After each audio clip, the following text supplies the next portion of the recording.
یو ځلی ابو جهل ایت خپل ملګرو ته دغه اعلان وکړ دغه وخت کې خو پیغمبر صلی الله علیه وسلم بیت الله شریف کې په منځ باندې ولاړو. ابو جهل یې چالک پلنکی سړی اوخ حلال کړی دی.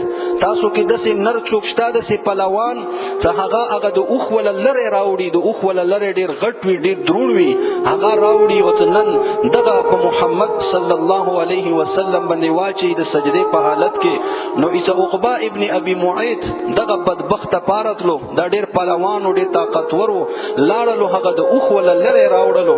خو پیغمبر صلی الله علیه وسلم به اوږدې سجدې کولې، سجدې حالت کې او دغه لره په خو پیغمبر صلی الله علیه وسلم باندې واچولو. څه خو پیغمبر صلی الله علیه وسلم د دومره درونو چې هغه د واجب سجدې نه بیا پرتلل نشو. او دغه دي کې عبد الله ابن مسعود رضی الله تعالی عنہ دا روایت کړی دی. هغه فرمایي چې مونږه ما دغه منظر لیدل خو چې ما هم څه نشو کولای. دې کې د خوب پیغمبر صلی الله علیه وسلم یو وړه لور دی کشری لور حضرت فاطمه رضی الله تعالی عنها چې دغه وخت کې 15 کاله عمر دی. هیڅ هغه ته چا خبر ورکو، هیڅ هغه په منډو منډو باندې راغله په ژړا باندې.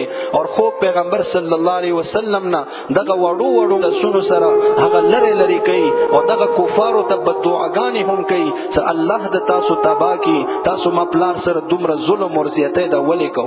نو خو پیغمبر صلی الله علیه وسلم باندې دغه مشرکین مکه دغه دعوت د واجینه دغه اسلام د واجینه ډیر ظلمونه او ډیر تشدد ور باندې کړی دی.